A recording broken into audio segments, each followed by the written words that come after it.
जख्मों से होकर आप सबसे बातचीत कर रहा हूं और जैसा माहौल मैंने देखा है, मैं पूरी तरह से आश्वस्त हूं कि 14 के 14 सीटों पर भारतीय जनता पार्टी अथवा हमारे सहयोगी दल यानी एनडीए उसको निश्चित रूप से विजय हासिल होगी। झारखंड की जनता ने मन बना लिया है। वर्तमान जो सरकार है उसकी अराजकता और भ्रष्टाचार से लोग त्रस्त हैं और ये मोदी जी ने ताकत लगाकर दी झारखंड का कुछ विकास न किया होता। और यह बात कुछ मैं तथ्यों के आधार पर कह रहा हूं। जैसे आपने देखा होगा कि भी हाल में ही आए थे 37,000 करोड़ का लोकार्पण और शिलान्यास किया, उसके पहले भी आए थे। ऐसे ही हजारों करोड़ रुपए का योजनाओं का उन्होंने लोकार्पण और शिलान्यास किया था। लेकिन यदि यहां भी हमारी सरकार प्रदेश में भी बन जाए तो डबल इंजन की सरकार मैं समझता हूं कि झारखंड की पूरी गरीबी को समाप्त करेगी और झारखंड भी एक जो हिंदुस्तान के कई राज्य जो आर्थिक दृष्टि से संपन्न माने जाते हैं उन राज्यों की कतार में आकर खड़ा हो जाएगा। क्या उठा रहे हैं? अब तो इलेक्शन कमीशन ने सबमिट कर दिया, दे दे वो देख लें उसको। और कोई आपत्ति है तो बतलाएं क्या आपत्ति है। इसकी बहुत बड़ा स्कैम हुआ है। अरे स्कैम हुआ है तो भाई इलेक्शन कमीशन को बतलाएं। अब स्कैम यदि हुआ सुप्रीम कोर्ट जाए, कौन रोकता है उनको? जनता की आंखों में धूल क्यों झोंक रहे हैं?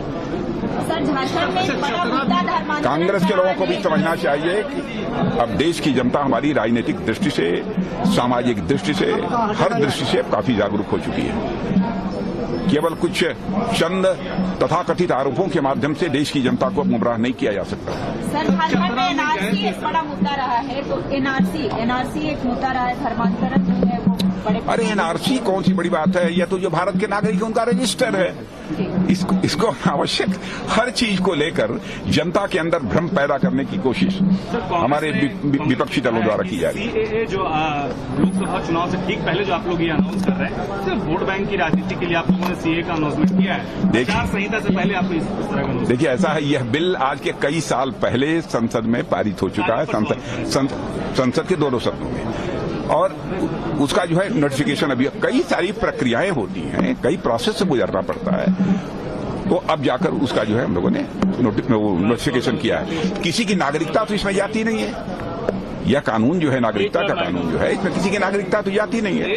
हाँ, अफगानिस्तान, बांग्लादेश और साथ ही पाकिस्तान में जिन लोगों का धार्मिक उत्पीड़न हुआ है और जिन लोगों ने भारत में आ गए हैं अथवा भारत में शरण लेना चाहते हैं उनको नागरिकता देने की बात। मुस्लिम शरणार्थियों को बाहर रखने की बात की जा रही है सर, मुस्लिम शरणार्थियों को बाहर रखने की बात की जा रही है, तो इससे जो है कह रहे हैं कि देखिए, धार्मिक पाकिस्तान में मुस्लिम का धार्मिक उत्पीड़न नहीं होगा। इस सच्चाई को भी तो समझिए। जो आना चाह रहे सर वो अगर, अरे भाई वैसे भी यदि कोई मुसलमान हो या किसी देश का कोई नागरिक हो भारत में नागरिकता लेना चाहता है तो नागरिकता लेने का भी एक प्रोसेस है। कई ऐसे लोग हैं जिन लोगों ने नागरिकता ली है, उस पर भी कहां प्रतिबंध लगा हुआ है।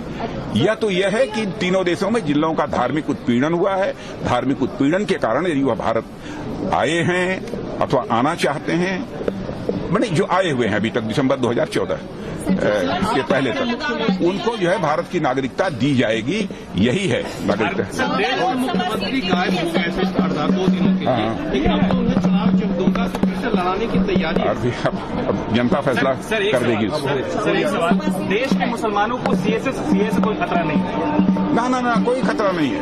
आश्वस्त रहना चाहिए देश के मुस्लिम समाज को भी, क्योंकि हम जाति, पंथ और मजहब की राजनीति करने वाले लोग नहीं हैं। हम लोग इंसाफ, इंसानियत, जस्टिस और ह्यूमैनिटी, यह हमारी राजनीति के आधार है।